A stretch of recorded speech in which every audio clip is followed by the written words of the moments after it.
Hello, everyone. This is Independent Conservative. Thank you all for joining me once again. I want to talk about something that I don't think a lot of politicians, both Democrat and Republican, have even considered. I think I have the answer. I think I have the answer. I don't want to make it sound I'm being arrogant or all of that or whatever, but I think I have an answer. I think socialism can work. I even think communism can work. Oh, yes. I know y'all like, wait a minute, Mr. Bolin. I thought you was against socialism. I thought you was against communism. I thought you was really against it. I thought you was so. What are you talking about? Are you changing your whole persona? Are you changing your whole mindset about socialism and communism? What's the problem? Are you joining the dark side? No, no, no, no, no, no, no. No, not at all. I am still against socialism. I am still against communism. But I think there's a way to make it work. Because throughout history, in socialist countries and communist countries, economically, particularly economically, it has never worked. It has never worked. It has never worked in any spectrum, if really, but particularly I'm dealing with the particular aspect of economics. It has never actually worked. But I think I have an economic solution for socialism and communism in America. Now, I'm going to hone in on New York. Okay, they got a socialist mayor. Okay, he's a socialist and a Muslim. Yeah. But at the most part, he's a socialist. So that's what we're going to focus on. Now, you may be asking, what is the answer, Mr. Bowler? Well, here's the deal.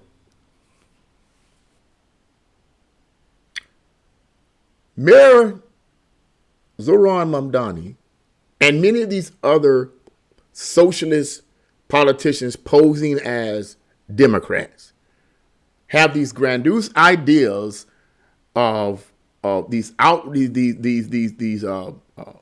social programs, these socialist packages, where the government controls and owns everything. Essentially, that's what socialism is. And well, I put it like this: socialism is a stepping stone to communism. But essentially, what socialism is, in a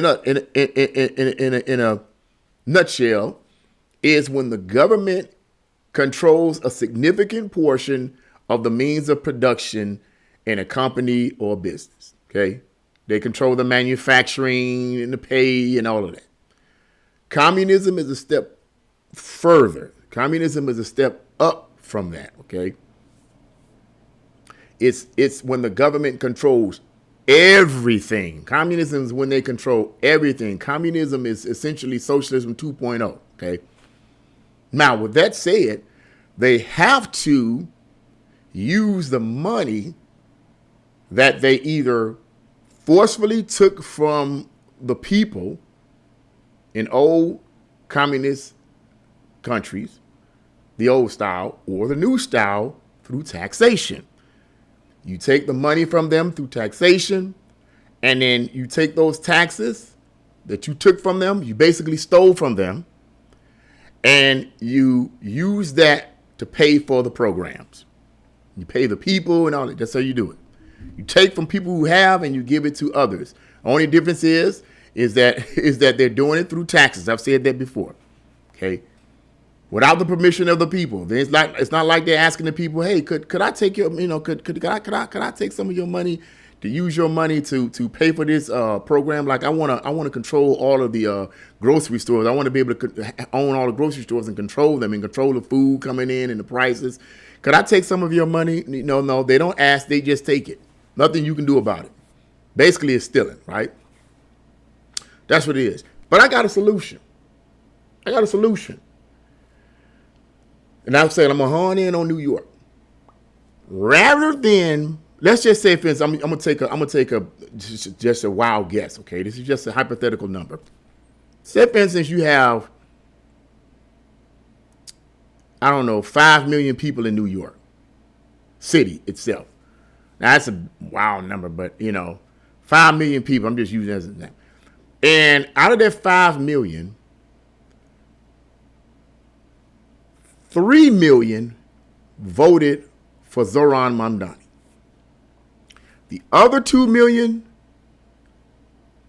didn't vote for him. They voted for Republicans, but they lost out. The 3 million voted for Mamdani, and they won because they had the most votes or whatever. Okay, cool, right? Mamdani says, okay, I want to do these social programs, and I'm going to need. And if the government, if the state government doesn't give me the money that I want, then I'm going to have to tax homeowners, all of this type of stuff, right? Make everybody else pay. Here's the problem.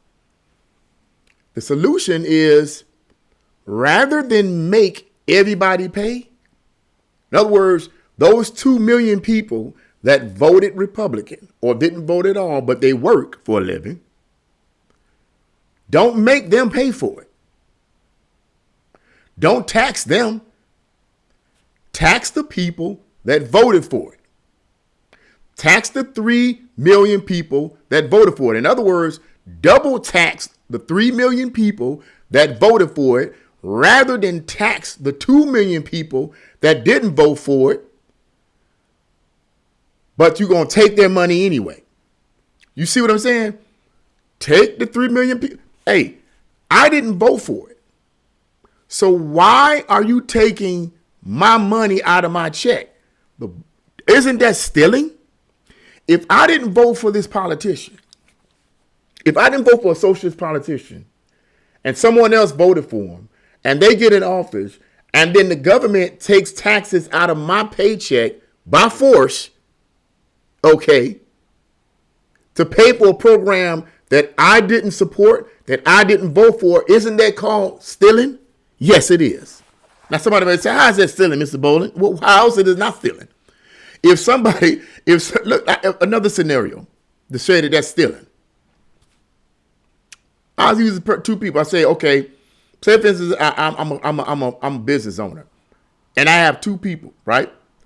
And I say, I'm gonna just say I'm a business owner, and I know someone that wants to get a job. Okay, they come in to get the job. I hire them, right? And then I tell them, I say, tell you what, I need a few products that I need you to get. I'm going to buy for the store. I'm going to give you $100 to get these products. And then I give them a list of the products. Okay. That's going to be like, 30 products that I want them to get. Okay. But I give them $100 bill. Okay. Now they go and they take the $100 bill. They take the list, take the $100 bill. They go to the store. They buy the products, but the products doesn't come to $100. I gave them $100 just in case, but the product doesn't come to $100. It comes to $70. So they have $70 in change left. Still my money, but they have $70 in change left. As that person is leaving out of the store with the products that they purchased with the money that I gave them, somebody comes on the street and asks for money. The person just feeling so sorry for them, right?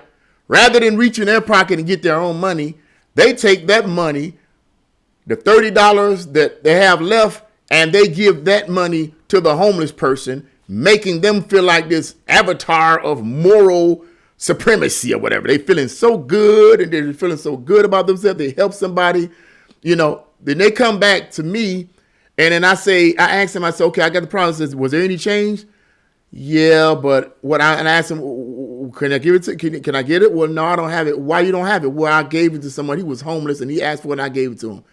Why are you giving my money to someone else? I didn't tell you to do that. I told you to go and get these products, and common sense, I wouldn't even have to say, bring my change back. Common sense would say, give me my change back. I think y'all get the point.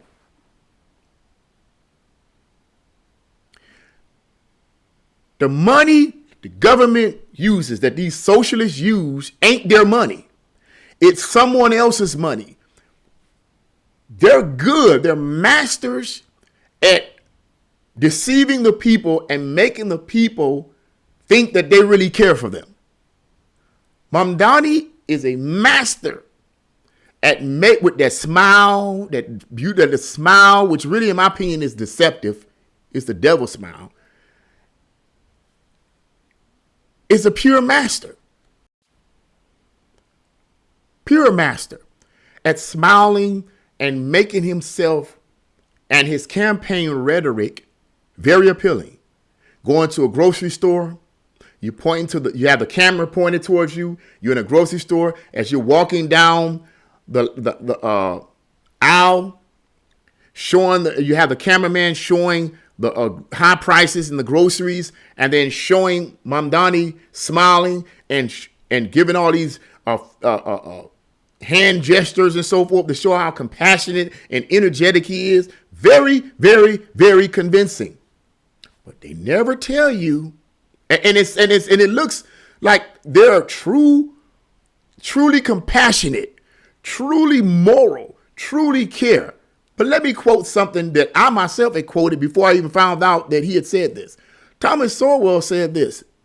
He said, it's easy to be compassionate with someone else's money. Compassion isn't spending someone else's money and giving it to them against that person's will. Compassion is taking money out of your own pocket and giving it to somebody that needs. You don't take somebody else. You get my point. Bottom line, rather than make people who didn't vote for these communists and these socialists pay for these programs, make the people double tax the people that voted for. That's how it works. It'll work. Communism and socialism in New York and all these cities will work.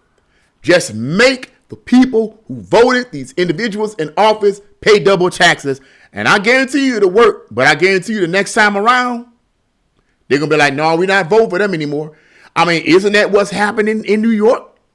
Now that the governor of the state of New York is contemplating whether or not to give Mamdani any extra money to supplement or pay for his social programs. Now he wants to raise the property taxes of homeowners. You voted for him. More than likely, those people that own the home voted for this man. But let's assume that they didn't. Let's assume those homeowners did not vote for Mamdani. Think about how unfair that is to raise the property taxes of homeowners who did not vote that socialist in office. But you're going to forcefully take money out of their check. And there's nothing they can do about it. What are they going to do about it? They can protest, but chances are they ain't going to happen because he's a socialist. You don't have no compassion. You don't have no compassion. They don't have their demons in human flesh, folks. Pay attention. Not anybody that's watched the video. Pay attention. What if they weren't the ones that voted for Mamdani? They got to foot the bill. They didn't even vote for the man. Now they got to foot the bill in part with people that voted for him. Absolutely insane.